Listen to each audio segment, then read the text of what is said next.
Hello friends, this is Bhavik Soni and welcome to my channel. Friends, आज की video के अंदर हम स्पीकिंग टिप्स के रिगार्डिंग डिस्कशन करने वाले। इस वीडियो के अंदर मैं आपके साथ स्पीकिंग की टिप्स शेयर करने वाला हूँ कि अगर आप इनको यूटिलाइज़ करते हैं अपने स्पीकिंग मॉड्यूल के अंदर तो आपके स्कोर डेफिनेटली 5.5 बैंड से लेकर 7.5 या फिर 8 तक प्लस हो सकते हैं। जैसे कि आप सबको पता है कि स्पीकिंग के अंदर 4 पैरामीटर्स वर्क करते हैं, जिस तरीके से हम राइटिंग मॉड्यूल के अंदर देखते हैं। तो स्पीकिंग के अंदर fluency, lexical resources, grammatical range and accuracy और प्रोनाउंसिएशन के अंदर आपके लिए लेक्सिकल रिसोर्सेज का जो पोर्शन है वो काफ़ी मायने रखता है। आप कौन कौन से स्टार्टर्स को यूज़ करते हो, कितनी बार उन सेम सेंटेंस को आप रिवाइज़ करते हो। अगर आप रिवाइज़ करते हो तो उनसे आपके बैंड स्कोर के ऊपर काफ़ी सारा इम्पैक्ट पड़ता है। इस वीडियो के अंदर मैं आपके साथ स्टार्टर्स को शेयर करने वाला हूँ कि अगर आप इन फ्रेजेस को यूज़ करते हैं अपने स्पीकिंग के अंदर तो आपके लिए काफ़ी हेल्पफुल रहने वाला है। आपकी रिपीटेशन जो होती है आपकी स्पीकिंग के अंदर, उनके भी चांसेस काफ़ी हद तक रिड्यूस हो जाएंगे और इनको यूज़ करने से आप एग्जामिनर को इम्प्रेस भी कर सकते हो इनको यूटिलाइज़ करने के बाद। Without wasting the time let's get started. और अगर फ्रेंड्स आप मेरे चैनल को फर्स्ट टाइम आए हो तो इसे सब्सक्राइब करना बिल्कुल ना भूले, वीडियो को लाइक कर दीजिए और नोटिफिकेशन आइकॉन को प्रेस कर दीजिए ताकि ऐसी वीडियोस आपको हर रोज़ मिलती रहे। Let's get started. सबसे पहला जो हमारा टॉपिक है वो है about the introducing the topic. अगर एग्जामिनर आपको कोई क्वेश्चन पूछता है तो अगर आप उस क्वेश्चन के आंसर को स्टार्ट करते हो तो आप अपने आंसर को किस तरीके से स्टार्ट कर सकते हो। तो इन सारे स्टार्टर्स को आप यूज़ कर सकते हो। मैंने एक ही टॉपिक के ऊपर 5 स्टार्टर्स को यहाँ पे लिखा है। The first topic is about introducing the topic. किसी टॉपिक को स्टार्ट करने से पहले अगर आप उसको इंट्रोड्यूस करते हो, मतलब आप डायरेक्टली उस टॉपिक के अंदर जंप नहीं करते, पहले आप लोगों के बारे में सोचते हो, उनका ओपिनियन देते हो, तो उस तरीके के क्वेश्चन के अंदर आप ये कर सकते हो। जैसे कि मैंने यहाँ पे फर्स्ट लिखा है कि more and more people are doing. अगर एग्जामिनर आपको क्वेश्चन पूछते हैं कि what are you thinking about the phenomena that many people nowadays are consuming the internet, how would you start. जैसे कि more and more people nowadays are accessing the internet in order to search many resources which can be helpful for their educational purpose, their academic purpose, job and employment sector and so fourth. Second जो topic है वो है although most people would generally agree that then after few people denied it. जैसे कि आपको पता है कि ऑल्दो फॉर्मेट के अंदर हम क्या करते हैं, एक हमारा डिसएग्रीएबल स्टेटमेंट होता है और एक हमारा अग्रीएबल स्टेटमेंट होता है। इसे आप अपनी तरीके से इंटरचेंज कर सकते हो। सपोज एग्जामिनर आपको क्वेश्चन पूछते हैं कि what do you think about the children who are too much consuming the time behind using the mobile phones. इस तरीके के मतलब आपको क्वेश्चन पूछा गया है तो आपका जिस तरीके से इंक्लिनेशन है, जिस भी और आपका इंक्लिनेशन है उसको आप फर्स्ट प्रायोरिटाइज़ कीजिए। देन आफ्टर देन के बाद आप अपना ओपिनियन भी देख सकते हैं या फिर आप पीपल का भी ओपिनियन यहाँ पे वर्डिक्ट कर सकते हैं। Let's get started. Although most people would generally agree that consuming the smartphone can be hazardous to our self, few people denied it because there are so many beneficial factors which we can get by using the mobile phone। ठीक है, तो आप इस तरीके से इसे use कर सकते हैं। उसके बाद का जो स्टार्टर है वो है रिसेंट रिसर्च इंडिकेट्स दैट। इसका आप उस वक्त यूज़ कर सकते हो जबकि आपको कोई प्रैक्टिकल एग्जाम पर एग्जामिनर के सामने शो आउट करना हो जिसका आइडिया उसे भी थोड़ी हद तक हो। ठीक है, जैसे कि हम यहाँ पे बोल सकते हैं recent research indicates that moving out in public can be like dangerous to our self because कोविड-19 is again rising its head.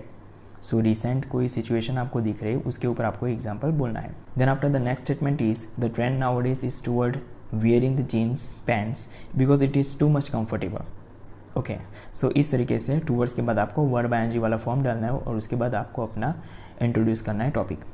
Then after over the past 10 years or so, the media have frequently carried the reports of। अभी ये media वाला topic है तो आप उस वक्त इसे यूज़ कर सकते हो जो कि मतलब काफ़ी पुराने समय से लेके अभी तक कोई चीज़ ऐसी है जो कि टेंडेंसी में है। ठीक है, वो चीज़ पास में भी देखने को मिल रही थी और अभी भी वो चीज़ आपको देखने को मिल रही है, तो उस वक्त आप इस सेंटेंस को यूज़ कर सकते हो, इस स्टेटमेंट को एग्जामिनर के सामने पुट कर सकते हो। फॉर इंस्टेंस अगर हमें बोलना हो over the past 10 years or so the media have frequently carried the reports of the students who are migrating to foreign countries in order to get their further educations. However, I am denying। इसके बाद अपना opinion भी आप रख सकते हो या फिर इसे भी स्ट्रेट फॉरवर्ड तरीके से आप बोल सकते हो एग्जामिनर के सामने।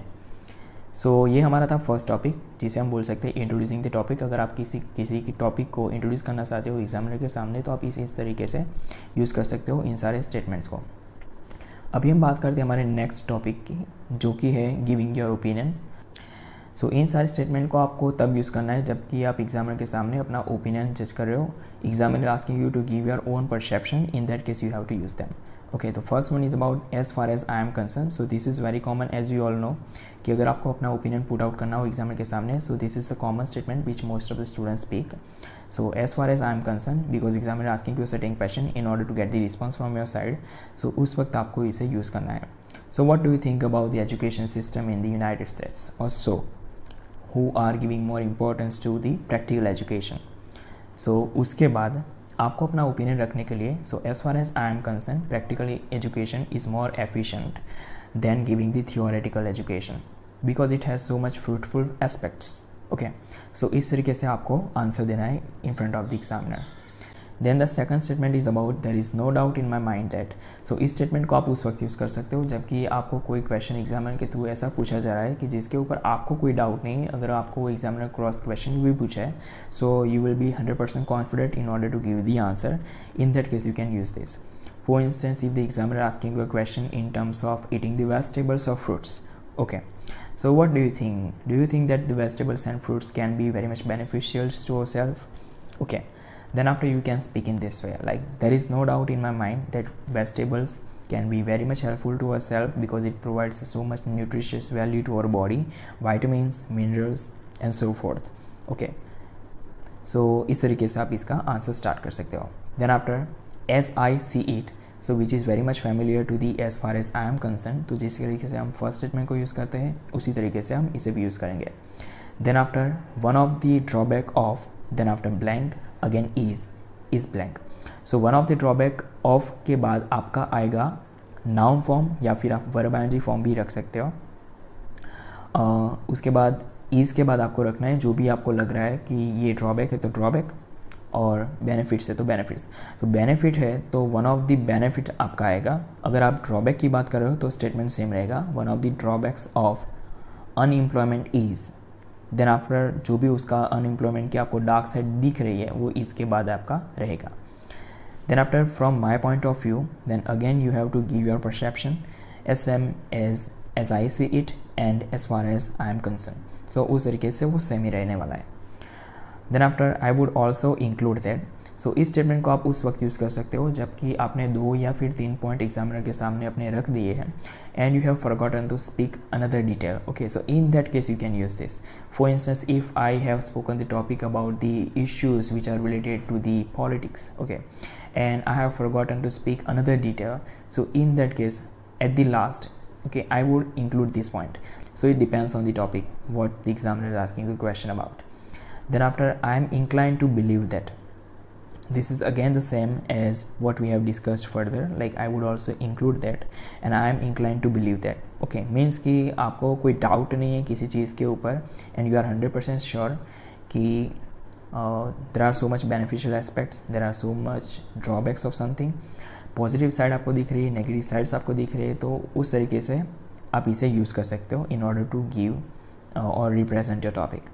उसके बाद है it seems to me that, which is again common to the as I see it and as far as I am concern. Then after आपको अपना ओपिनियन पुट करना है and right. Then after, the statement which we have is absolutely yes, who can deny to say that. Then after आपको अपना opinion रखना है. अभी इस स्टेटमेंट को आप उस वक्त यूज़ कर सकते हो जबकि एग्जामिनर आपको कोई क्वेश्चन इस तरीके से पूछ रहा है जिसके ऊपर आपके पास जो डिटेल है आप एग्जामिनर के सामने जो रिस्पॉन्ड करने वाले हैं तो वो 2 या 3 पॉइंट से ज़्यादा है. Okay, so you are like when we know something and we will be very much enthusiastic in order to give our answer. So in that case आपके पास पॉइंट ज़्यादा है, so you will respond in a graceful manner. So उस तरीके से आपको answer देने के लिए इस स्टेटमेंट को आप यूज़ कर सकते हो. अगर यहाँ पर बेसिकली मैंने 9 या 10 स्टेटमेंट्स लिखे इन terms of giving your opinion. आपको सब याद रह सकते हो तो इट्स डेफिनेटली फाइन, लेकिन मैं तो कहूँगा कि आप सिर्फ 4 या 5 ही याद रखें according to your convenience, so you can get like a better understanding of the topics.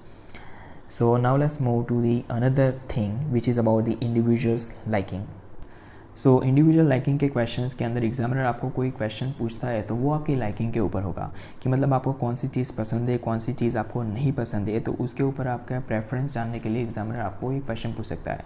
और and in order to respond to the examiner इन सारे फ्रेजेस को आप यूज़ कर सकते हो. So the first statement is I can't really say which I prefer, it depends on. So examiner is putting actually 2 choices in front of you और उन 2 choices में से आपका प्रेफरेंस कौन सा है वो जानने के लिए एग्जामिनर आपको ये क्वेश्चन पूछ रहा है। लेट्स से अगर आपका क्वेश्चन ये है like which one do you prefer to use, like do you prefer to use the laptop or computer in order to do your official work. Okay, so in case if you want to use this statement, so you would say, so I can't really say which I prefer, it depends on the work which I have to do. If I want to access the MS Excel file, then there is no doubt I would just go with my laptop because I can say wide fonts. But if I want to just edit the photograph, so at that time I would just access my mobile phone. Okay, so this is how you should say. Then after जो second statement है वो है personally speaking and being actually a teenager I would definitely choose otherwise select और prefer. So ये आपके as के according है. अगर एग्जामिनर कोई क्वेश्चन ऐसा पूछ रहा है कि जो कि करंट टेंडेंसी के अंदर या फिर करंट ट्रेंड में आपको दिख रहा है, okay, like what do teenagers generally like to wear according to you, okay, so in that response you can use this. So personally speaking and being actually a teenager I would definitely choose jeans to wear because it is very much comfortable to wear.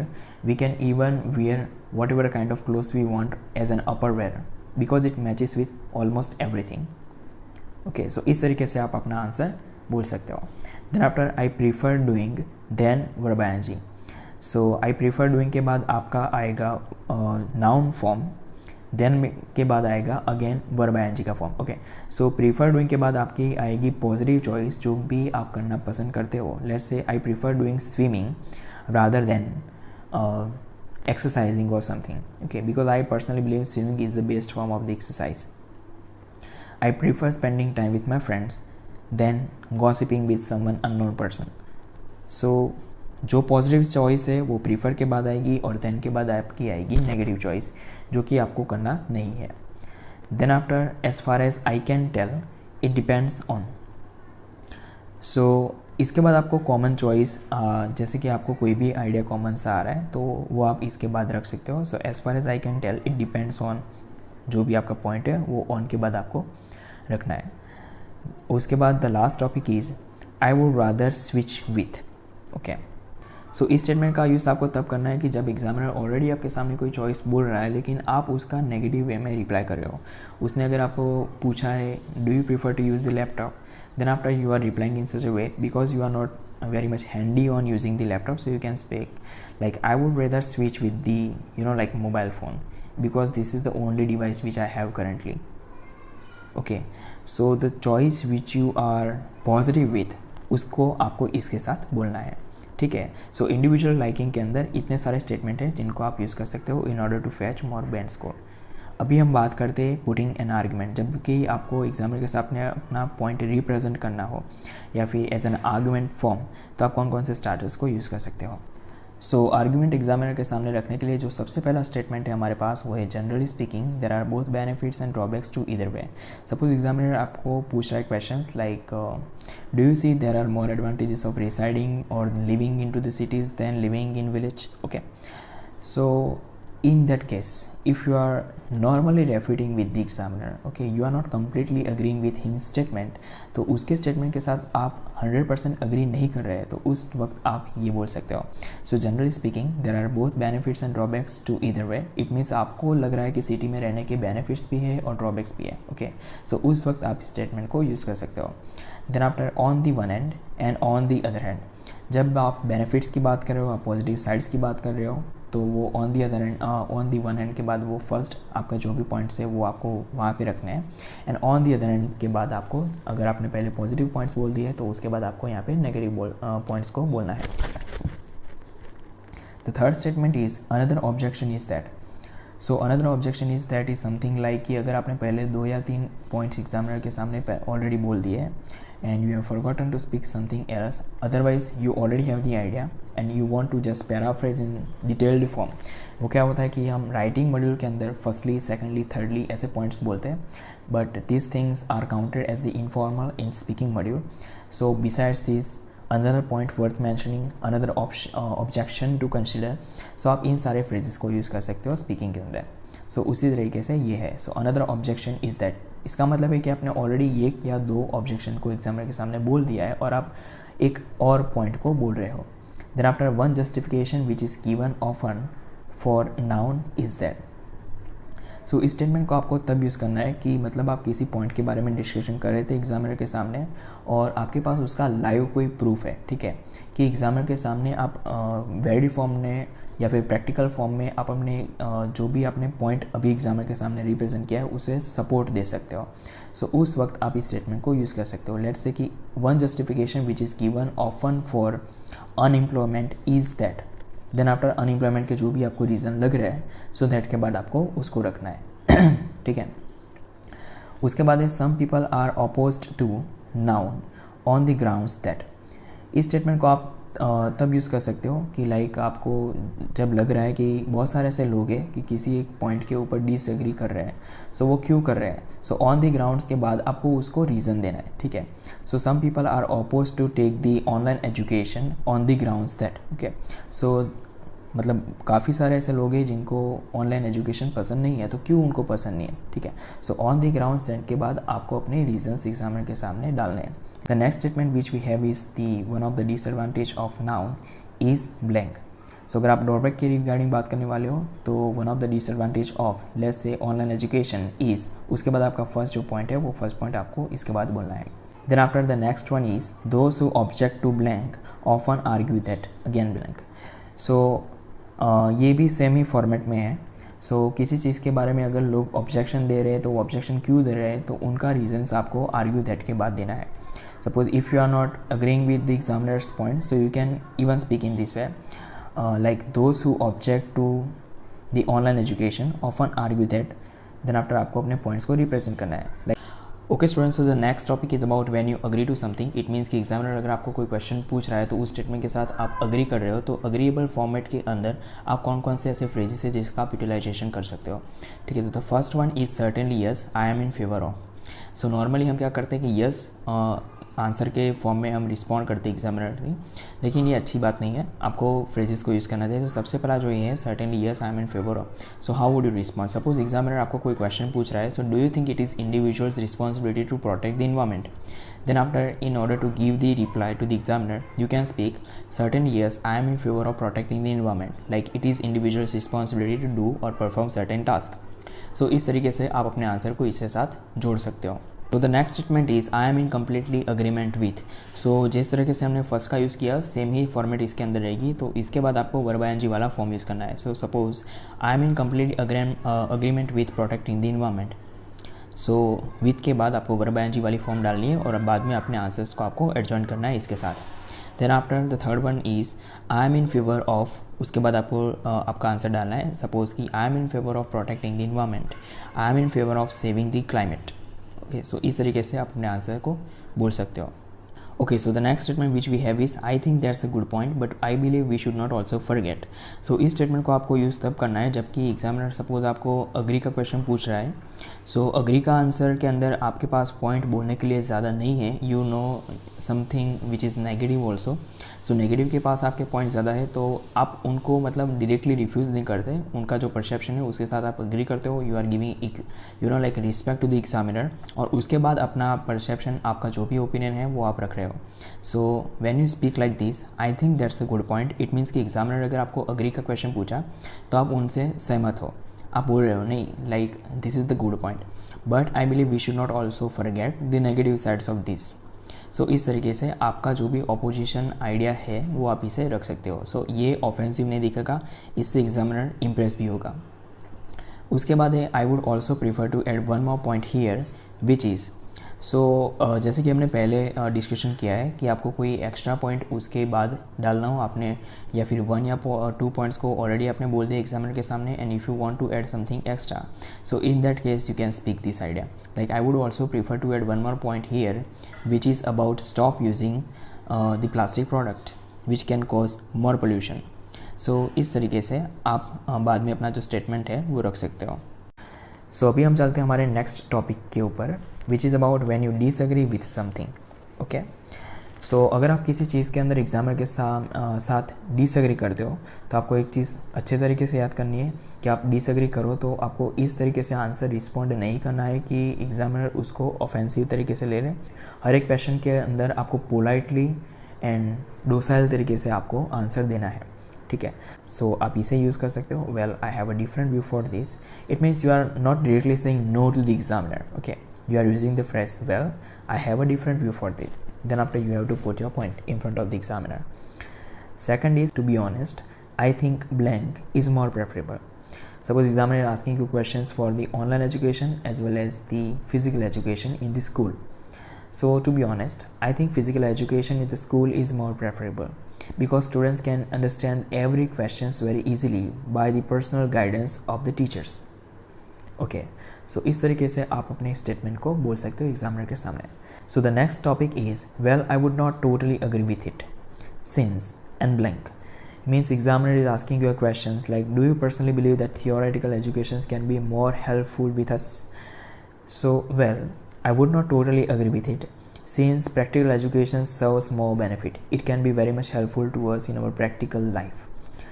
Okay, so since के बाद मैंने यहाँ पे क्या किया, एक possible reason दिया.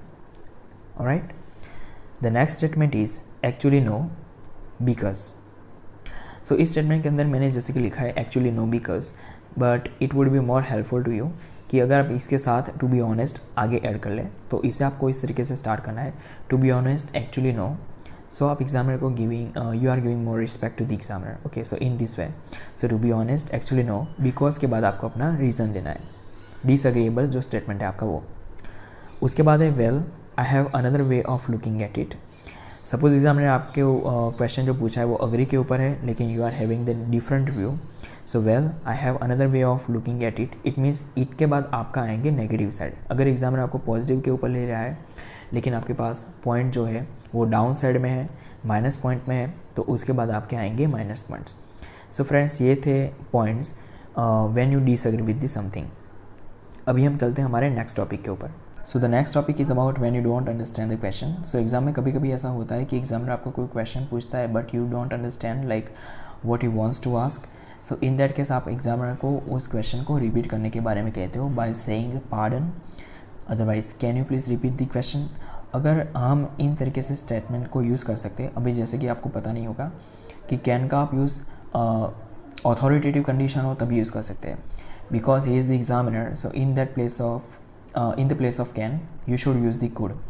लेकिन अगर आपको इन सारी कंडीशन के अंदर नहीं पढ़ना है तो आप इन सारे स्टेटमेंट को यूज़ कर सकते हो जब भी आप एग्जामिनर को रिपीट करने के बारे में बोलो अपना स्टेटमेंट, ठीक है. सो the first statement is, I didn't grasp what you meant, could you say that again please. It means कि आपने जो अभी बोला वो मुझे अच्छे तरीके से समझ में नहीं आया, तो क्या आप प्लीज़ उसे आप दोबारा रिपीट कर सकते हो.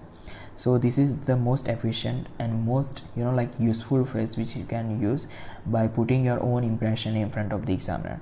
Okay, statement is about, do you mean we should? Okay, then after the question mark, it means you are asking questions to the examiner. तो उस तरीके से आपके जेस्चर्स भी होने चाहिए. Examiner asking you question, examiner आपको इस तरीके से क्वेश्चन को पूछ रहा है कि लोगों के अकॉर्डिंग है और आप आंसर भी उसी तरीके से उनको पूछ रहे हो. For instance, if the examiner is asking you a question like, do you think that people should stop eating the junk food and should go for eating the vegetables or the fruits in the daily diet?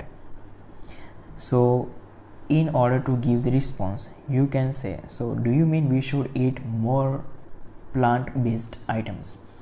It means you want to get the confirmation from the examiner. Okay, आपको examiner की ओर से confirmation चाहिए. So उस confirmation को obtain करने के लिए आप इस स्टेटमेंट को बोल सकते हो. So the next statement is, sorry could you repeat that please. So this is the most common as you already have seen many times. Then after, I am not clear about something, could I ask a question. It means आपने question अच्छे तरीके से सुना नहीं है. So you are politely saying this statement like, I am not clear about something, could I ask you a question. Then after आपको जो question है उसको बोलने के लिए एग्जामिनर आपको परमिट करेगा. Alright, then after, I didn't quite follow that, could you please repeat the question. It means कि एग्जामिनर अगेन ने उन्होंने कोई क्वेश्चन बोला लेकिन आपको अच्छे तरीके से समझ में नहीं आया, तो जिस तरीके से हमने फर्स्ट कंडीशन में देखा था सेम ही यहाँ पे फॉर्मेट है. So I didn't follow that, it means what कि आपको समझ में नहीं आया. So could you please repeat the question. So you are again requesting him to repeat the whole question. Statement is, please forgive my nervousness. So इस statement को आपको use तब करना है जबकि एग्जामिनर को ऐसा लगे कि आप नर्वस थे किसी क्वेश्चन के अंदर and you couldn't capture the words which were spoken by the examiner. So in that case you can use this statement. So if you are saying like please forgive my nervousness, so you should have that kind of gesture or facial expressions on your face. Okay, तो आपके face के ऊपर ऐसे facial expressions होने चाहिए. Okay, so examiner will repeat the question. Okay, if you are like more confused in this, so there is a normal thing like sorry, could you please repeat the phrase. So examiner is going to repeat the statement for you. Okay, so I hope you would have understood this.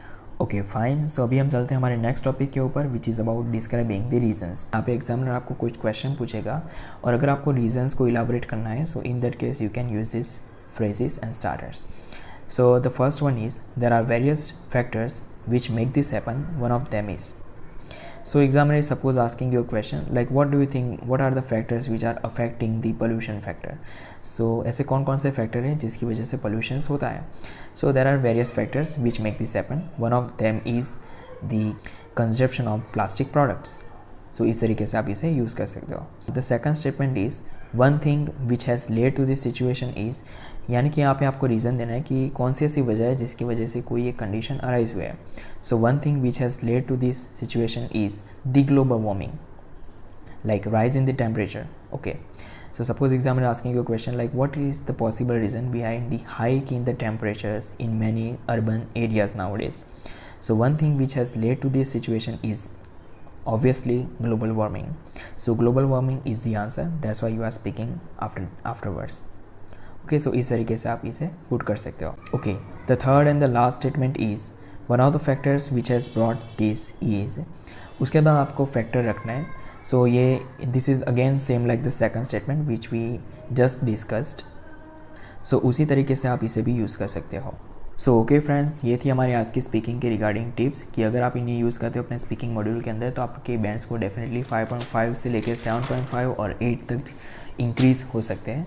सो जब भी आप अपना speaking next time दो examiner के सामने या फिर अपने ट्यूटर्स के सामने, तो इन फॉर्मेट्स को और इन फ्रेजेस को यूज़ करना बिल्कुल मत भूलें, क्योंकि ये वो फ्रेजेस है, वो आइडियाज़ है जो आपके बैंड स्कोर को डेफिनेटली प्रेस कर सकते हैं. So thank you very much for watching the whole video. Keep supporting me and all the best for your upcoming and next exam. Thank you very much. All the best.